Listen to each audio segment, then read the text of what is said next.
आज तक हमने हमारे बच्चे को कभी छुआ तक नहीं है, और ये राइट हमने किसको भी नहीं दिया कि कोई और हमारे बेटों को आके थप्पड़ मारे। अगर उसका कैरेक्टर देखना, उसकी फैमिली, उसके फ्रेंड से पूछिए बाहर आके कि विशाल का कैरेक्टर क्या है।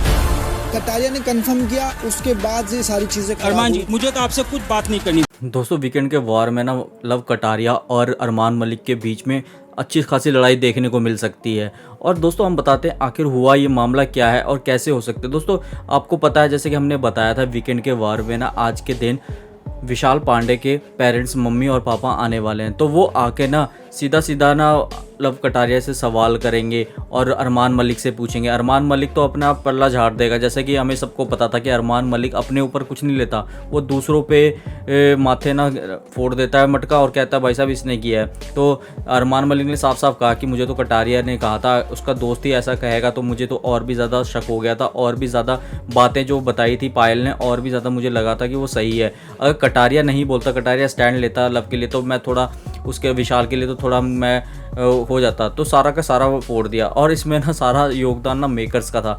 मेकर्स ने ना ये जो क्लिप जो बोली थी विशाल ने ना साफ साफ कि भाभी मुझे सुंदर लगती है, अच्छी नहीं बोला था, तो ये मेकर्स ने ये क्लिप का ना, और उसके बाद पायल ने थोड़ा और शब्दों को इधर से उधर किया, और उसमें भी मेकर्स ने कोई भी किसी भी तरह का कोई दखल नहीं दिया, क्योंकि मेकर्स को कंटेंट चाहिए था। मेकर्स के पास ऑलरेडी ये क्लिप है। अगर मेकर्स जैसे कि वड़ा पाव वाली गर्ल को भी दिखाया था, उसका क्लिप दिखाया, पॉलमी का क्लिप दिखाया जो बाहर बोल के आई थी, वो वहाँ तक क्लिप दिखा दिया, बाहर की बातें का क्लिप दिखा दिया लड़ाई करवाने के लिए, तो फिर घर में कटारिया और जो विशाल बातें कर रहे थे, जो बात कर रहे थे, उसका क्लिप दिखा देते एक बार, तो सारी बातें वैसे ही क्लियर हो जाती, इतना बखेड़ा खड़ा ही नहीं होता, पायल को बुलाने की ज़रूरत नहीं पड़ती, विशाल के घर वालों को बुलाने की ज़रूरत नहीं पड़ती है, थप्पड़ वप्पड़ का सीन नहीं होता, पहले ही अगर क्लिप दिखाया जा सकता था। लेकिन मेकर्स ना वो है ना कि मेकर्स ने कहा कि भाई साहब कंटेंट तो हमें चाहिए, ये तो दे नहीं रहे, तो मतलब जो होता है ना दोस्तों, कहावत होती है, अगर सीधी उंगली से घी ना निकले तो टेढ़ी कर देनी चाहिए। तो मेकर्स ने उंगली अपनी टेढ़ी कर दी,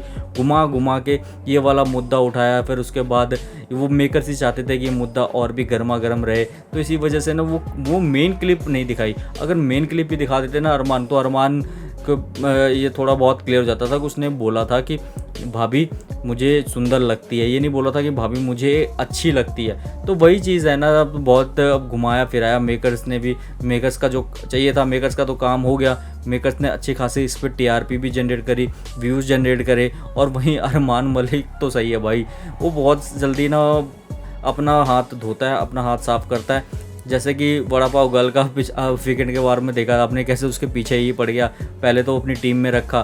तो वही है ना, वो अपने किसी जो टीम मेंबर कृतिका के अलावा वो किसी का सगा नहीं है। वक्त आने पर जो उसने कहा ना कि मैं धोखा नहीं दूंगा, वो मैं ये अरमान भी है, शो भी है, ये मैं भी आई हूँ, मैं भी बताऊंगा कैसे वो धोखा देता है। अभी कह रहा है कि रणवीर शौर्य या फिर क्या कहते हैं साई के लिए मैं धोखा नहीं दूंगा, जब ऐसा सिचुएशन देखूंगा वो डिज़र्विंग करते हैं। यार अरमान मलिक ने जो जैसे अपने कलर चेंज किए हैं ना, जैसे कि उसने अपना वो दिखाया है कि वो कैसा है, तो इससे पता चलता है ना कि वो आगे चल के ना धोखे तो देगा ही। और कृतिका मलिक के अलावा वो किसी का सगा भी नहीं है। तभी तो उसने बात पलट दी कटारिया को, और कटारिया से भी बहस होने लगी। और कटारिया और अरमान के बीच वीकेंड के वार में बहुत सारी बहस होती हुई दिखाई देगी, क्योंकि कटारिया तो हमेशा, मैंने कहा था ना ये पॉइंट पे ना मेकर्स ने पहले ना कटारिया को ही अपना विटनेस बनाया। उसको पता था मेकर्स को कि कटारिया का कंधे पे बंदूक चलाएंगे, उसके बाद थोड़ा और शो आगे जाएगा, फिर हम थोड़ा क्लीन चिट दे देंगे। हमेशा ही मेकर्स ऐसा करता है, पहले तो ब्लेम कार्ड खेलता है, कैरेक्टर पे उठाता है सवाल, फिर उसके बाद ना क्लीन चिट देने के लिए भी 1-2 एपिसोड कंडक्ट कर देता है। तो ये चीज़ें तो मेकर्स के टीआरपी के लिए, मेकर्स के कंटेंट जनरेट के लिए हमेशा ही चलता आया है बिग बॉस में। लेकिन ना ये अरमान मलिक तो वैसा ही था। दोस्तों, आपका क्या कहना है इस पूरे मामले में, कमेंट करके ज़रूर बताएं। वीडियो अच्छी लगी वीडियो को लाइक, चैनल को सब्सक्राइब जरूर करें।